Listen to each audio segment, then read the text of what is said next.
बघा तर मित्रांनो, आमच्या मालकानं पुढच्याकडून तिकडून पलीकडून त्या आंब्याच्या झाडाकडून वाटायामध्ये यायला, आणि मला यायला आज उशीर झालाय. त्यांना डबा घेऊन जा म्हणलं तर ते काही गेले नाहीत. पण असला उशीर झालाय मला. मी मधल्या मार्गे आले इकडून, आणि आमचे मालक वाटाकडे तोंड करून बसले. तर बैलाला वैरण गिरण टाकून बसले. तर आता सध्या 12-12:30 वाजलेत. सोन्या बघायला लागलाय माझ्याकडे मस्तपैकी. सोन्याने पण बघितलं, पण मालकाचं काही लक्ष नाही. मालक असे गरम झालेले दिसायला लागलेत. मला गपचूप उभं राहून बघायला लागली, तरी बी त्यांचं काही लक्ष नाही माझ्याकडं. चला मीच जाते आता हळूहळू पुढं.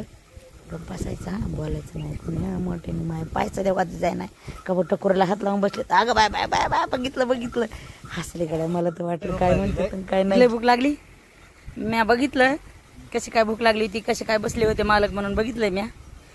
त्याच्यामुळे तुम्ही रागू नाही म्हणून मी लिंबा आणले तुम्हाला खायला. ह्या काही आंबट माणसाने राहू नाही, गोड व्हावा. लिंबू खाऊन गोड व्हायचं, आंबट व्हायचं नाही. घागर नाही दिसली मला, पण आता पाणीच करतच आहे तुमच्या. नाही बाबा, कोट्याकडे गेले नाही. कुत्र बित्र असते तर मला भी वाटते म्हणून मी तिकडून गेले नाही. कोट्याच्या मागून आली येडा मारून. भूक लागली म्हणून लगेच भाकर चुरली की लगेच सुरू. आता 2 घास गेलेत पोटात. पाणी आहे का बघ. नाही घास पोटात अडकायलाय म्हणून. ठसका जर लागला तर कानातून तेल येईल. आणू का जाऊन? आणा मालक, तुम्ही रुसूर आहे म्हणून मी लिंबा आणलेत खायला तुम्हाला. हो का ते मानले? हां, आणलेत का नाही? आता भूक लागली होती. हां, लिंब बी नाही, काहीच नाही. पाणी सुद्धा बघितलं नाही. हां, पहिले 2 घास पोटात तिथे कोट्यामध्ये असं ना पाणी. मी कोट्याच्या मागून आले तिकडून. मी कोट्यामध्ये नाही गेलो. आहे का तिथं पाणी? काय बघितली नाही मी कोट्याच्या मागून आले. तिथे एक त्या आंब्याखाली एक आंबा पडलेला होता. ते जाऊन बघितला, सगळ्या मुंग्यानेच खाल्ल्या. माया असं उचलला, सगळं हातावर मुंग्याच माया टाकून दिला. तिथेच आले निघून. मला खाली पडलेला आहे, घ्यावा उचलून.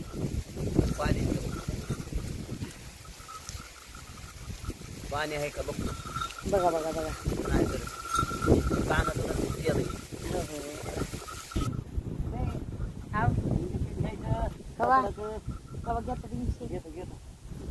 मी उगा लावण्या मागं धावून तुमच्या मागे येते का नाही? डबा मागं तुंतून ये म्हणा, डबा घेऊन ये. बसले नसते का उन्हात आणायचं मी घरी.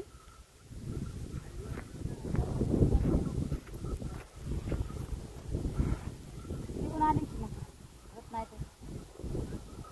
आज मी त्यांचा डबा घेऊन रानात आले. एवढे वडवणी तालुका त्यांच्या एरियामध्ये काम चालू आहे, आणि त्यांच्या वडवणी तालुक्यामध्ये आम्ही आला तिकडे कामाला. मला वडवणीच्या शिवारामध्ये कामाला आले. लय लांबवर मला बी चर्बीत आणलंय त्यांनी. येतं कामाला येतात, माझी बी बेजारी काढ देतात. काम केल्याशिवाय तरी आहे का काय आपल्याला? ते म्हणते तू व्हिडिओ काढ, नको काढू, मला काही घेणं देणं नाही. मला काम करू दे. मला बाजार आणायला, लेकरं बाळा खायला बाजार लागतोय.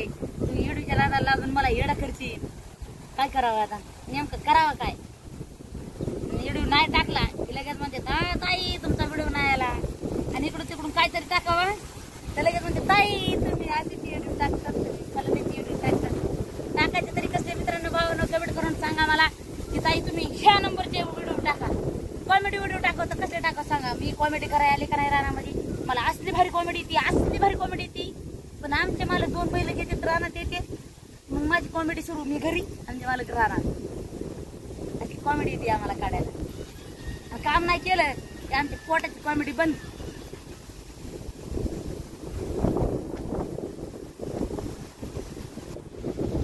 आणि जर कोणतं त्यांना कामाला नाही येऊ दिलं तर आमची कॉमेडी पोटाची.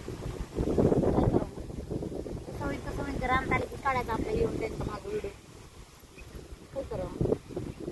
मला तुम्ही सांगा ताई, अशी करा कॉमेडी, कशी काढा कॉमेडी.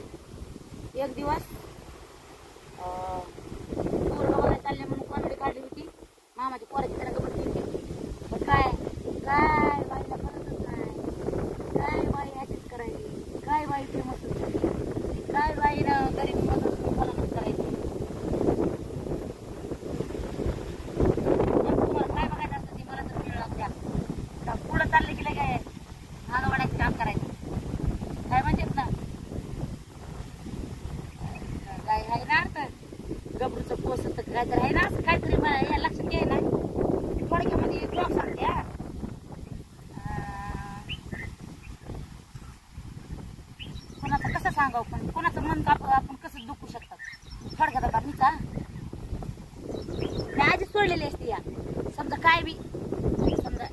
सोडलेली असती म्हणजे लाज, मी आधीच लाज सोडलेली असते. समजा माझ्यावरच घेते ना, तर मी तुम्हाला बोलते, समजा मी अशा हाता करते तुम्हाला अशी करू करू करू, तुम्ही असं समजून जायचं काय म्हणत असेल माझ्या मनातून. काहीच बोलले नाही बरं का, तुम्ही काय म्हणत असेल ते समजून घ्यायचं तुम्ही. पण मी काय तसं म्हणतच नाही, मी मर्जीची या. तुम्ही एक जर कमेंट केली मला वाईट, तर मला कसं तरी वाटतंय. काय वाटतंय? खरंच माझ्या पण चुकलं असेल का काही? खरंच मी असं नव्हतं का टाकायला पाहिजे? मग मी काय एवढं टाकू बरं? घंटाभर विचार करत बसते ते कमेंट वाचल्यावर बरं का. काय टाकू? 3 बरं मालकाकडे जाईन, काम करीत असताना ते मालकाकडे जाईन. होय हो, काय टाकू व्हिडिओ मी? मला काही कळत न झालं. मी अशी करते कारण तुम्ही तुमच्या बोललेल्या शब्दावर लक्ष देते. मला वाटतं की माझ्यामुळे तुमचं मन काय दुखवू नाही, म्हणून मला ते विचार येते. समजा जर मी सगळेच असे पंचमीने जर व्हिडिओ टाकायला चालू केले ना, काय करायचं मला कमेंटचं? तुम्ही कसं बी राहा, तुमची मर्जी या. तुम्ही कमेंट केली, तुमचं त्याच्यावर नाव येणार, तुम्ही कमेंट केलेली दिसणार, कुठंतरी तुम्ही दिसणारच ना. आम्ही जवळून समजा तुम्ही लांबले असला तर आमच्या ओळखर तोंडावर राहत येतात, आणि जवळचे जर असलात तर कधी नाही कधी दिसलात तर तुम्हाला बघून मी एखाद्या दिवशी तरी म्हणे, होय हो भाऊ, मी तुमचा काय बांध मोडला होता का हो? तुम्ही मला अशी कमेंट केली या का? तुम्हाला 4-2 रुपये मागितले ते भाऊ, मी आज लय घरामध्ये उपाशी आहे, मला पीठ नाही घरामध्ये, मला द्या बरं. म्हणणार आहे का? कोणालाच काय म्हणले नाही. दाखवते माझा नवरा अहो थांबते तर मी त्यांच्या मागे डबा घेऊन येते, हसून खुळून जे आमच्या जिंदगीत जे व्हिडिओ असतात ते टाकतात. आम्हाला हितक्यावर असे मेकअप करून, असे केस इचकून नाही तर आम्हाला टाकायचं. असं साधारण आपलं गडबडीत इकडून एक अंगवा फिरवायचा, इकडून एक अंगवा फिरवायचा, येणी घालायची आपली, इकडून तिकडून गुंडाळायची, लावा निघाले कामाला नटून खटून व्हिडिओ टाकून. ज्यांना व्हिडिओ टाकायचे काम आहे, उठायचं मेकअप करायचं आणि व्हिडिओवर दणका, उठायचं मेकअप करायचं आणि व्हिडिओवर दणका, त्यांचं जमतंय. पण आम्हाला जर आम्ही हे काम नाही केलं तर आम्ही उपाशी मुरतो ना घरात. ऊस तोडायला जावं लागतं, ते तर तुम्हाला सांगायची गरज नाही. मी फेमसच झाली ऊसावर, फेमस इंस्टाग्राम ताई ऊसतोड कामगार, माझी ओळखच ऊसतोड आहे.